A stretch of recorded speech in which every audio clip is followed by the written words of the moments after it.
এইরকম ভাড়াটিয়া আমি আমার বাপের জন্মে কোনোদিন দেখি নাই। কিছুক্ষণ গ্যাস ছিল না, তাই আমার সাথে যেরকম গরম নিল, ওরে বাপরে বাপ। ওই ভাড়াটিয়া গরম দেখাইছে মানে? আরে ওর কথা শুনে তো মনে হইলো যে আমি ভাড়াটিয়া আর ওই বাড়ির বাড়িওয়ালা। কি বলতেছো আমি বুঝতেছি না। তুমি ওই ছেলেটার গালের মধ্যে কষে একটা থাপ্পড় দিলে না কেন? আরে কি বলো তুমি? আমি ওর গায়ে চড় মারবো, উল্টা ও যদি আমারও চড় মেরে দেয়? তুমি কি বলতেছো? ওই ঘাটতারা ছেলেকে তুমি ছেড়ে দিলা?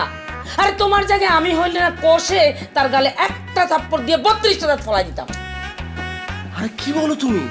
তুমি আবার এগুলো করতে যায় না, ও যদি উল্টা তোমাকে চড় মেরে দেয়? তার মানে ওই বেয়াদব ঘাটতারা দুষ্ট প্রকৃতির ভাড়াটিয়ার ভয়ে আমরা কথা বলবো না? এইটা তুমি কি বললা? মনে করো তোমার গালে দুটো না একটা থাপ্পড় মেরে দিল, তখন মান সম্মান কিছু থাকবে আমাদের? আরে এই জন্যই তো বলতেছি তুমি আবার মাথা গরম করে কিছু করতে যাও না। মাথা তো আমার গরম হয়ে গেছে। আচ্ছা একটা কাজ করো, ওই যে আমারও মাথা গরম, একটা কোল্ড কফি নিয়ে আসো, খায় একটু মাথাটা ঠান্ডা করি।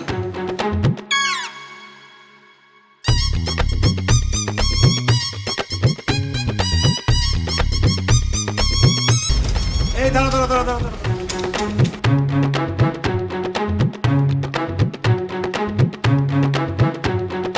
घर तेरा ভাড়া তো। ও শোন, আমার কাছে তো ভাঙতি নাই। এই 1000 টাকার নোটটা রাখ, ভাঙতি করে বাকি টাকা ফেরত দে, তো ভাড়াটা রাখ।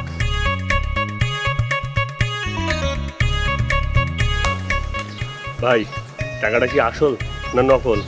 এই খবরদার উল্টাপাল্টা কথা বলবি না, একদম আসল টাকা। তুই 40 টাকা ভাড়া রেখে 960 টাকা আমার ফেরত দে। ভাই আমার কাছে তো ভাঙতি নাই, আপনি আমার ভাঙতি 40 টাকা দেন। এই বেটা, তোর কাছে ভাঙতি নাই, তুই এরকম উল্টায় পাল্টায় আমার টাকা দেখলি কেন? দে টাকা দে। হাজলামি করস আমার সাথে না?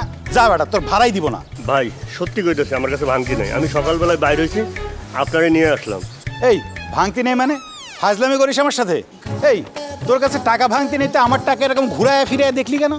সরি ভাই, আমার ভুল হয়েছে, আপনি আমার মাফ করে দেন, আপনি আমার 40 টাকা ভাঙতি দেন। এই বেটা, তোর কাছে ভাঙতি নেই, তুই আমার টাকাটা হাতে নিলি কেন? তারপর উল্টা পাল্টা করে দেখলি। গরমের মধ্যে নিয়ে আসলি, তোর রিক্সা তো এসেও নাই, তোর ভাড়াই দিব না বেটা। দা এ ভাই ভাই ভাই, গরিবের 40 টাকা ভাই, মাইরা খাইয়েন না ভাই, আল্লাহ সইব না ভাই, ভাই টাকাটা দিয়ে যান। টাকা না নিয়ে তো আমি এখান থেকে যাবো না।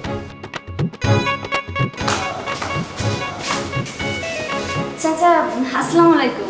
ওয়ালাইকুম আসসালাম। শোনো, ওই গ্যাসের লাইনে কিন্তু গ্যাস চলে আসছে। জি চাচা আসছে। চাচা সকালে আমার হাজবেন্ড আপনার সাথে অনেক খারাপ ব্যবহার করেছে। আসলে একটু বদমেজাজি মানুষ তো, আপনি কিছু মনে করবেন না প্লিজ। আরে দূর, কি যে বলো না তুমি। তোমার হাজবেন্ডের কোনো কথায় আমি কিছুই মনে করি নাই। আর শুনো, তোমরা কিন্তু এই বাসা ছেড়ে যাওয়ার কথা কখনোই চিন্তা করবে না। না না চাচা, আপনার এই বাসা ছেড়ে আমরা কোথাও যাচ্ছি না। তাছাড়া আমার বাসাটা অনেক পছন্দ হয়েছে। বাহ, শুনে খুব ভালো লাগলো। আর শোনো, এই যে তুমি বাসায় জামা কাপড় কাচ্ছো, এগুলো তো রোদ্রে দিতে হয়। তুমি ডাইরেক্ট ছাদে যায় রোদ্রে দিবা, কেউ তোমাকে না করবে না। আচ্ছা চাচা। আর আরেকটা কথা, এই যে তুমি বাসায় একা একা থাকো, অনেক সময় একটু লোনলি লাগে না? একটু একা একা লাগে না? কি করবা, ছাদে চলে যাবা, একটু একান্তে সময় কাটাইলা, তোমার জন্য ছাদের দরজা সব সময় খোলা থাকবে।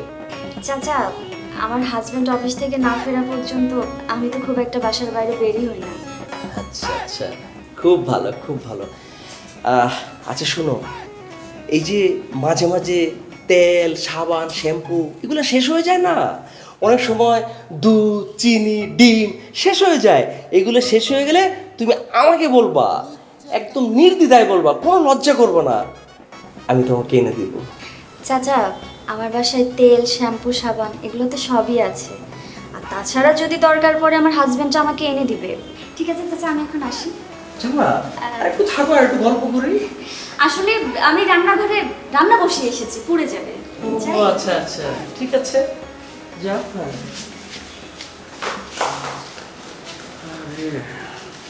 আর একটু জানি থাকলে একটু কথাবার্তা বলতাম, ভালোই লাগতেছে।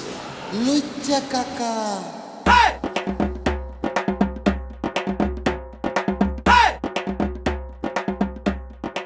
ভাই ভাই তুই এখনো যাস নেই? না ভাই, সারাদিন রিক্সা চালাইছি, রিক্সা চালাইয়া আবার আপনার অফিসের সামনে আইছি। এই দেখেন আপনার ভাঙতি টাকা নিয়ে আইছি। এখন আপনি এই যে 960 টাকা নিয়ে আমার 1000 টাকা নোট দেন, ধরেন। তুই তো সেই লেভেলের ছ্যাঁচড়া রে। তুই 40 টাকার জন্য সকাল থেকে এখানে বসে রয়েছিস। আচ্ছা ঠিক আছে, তোর টাকা দেবো না, আগে চল সকালে যেখান থেকে আমরা নিয়ে আসছি সেখানে নিয়ে চল। চল। টাকা দিবেন তো? হ্যাঁ দিব না, চল চল আপনিও তো স্যাফরা, টাকা দেন না। চল ঘোরা।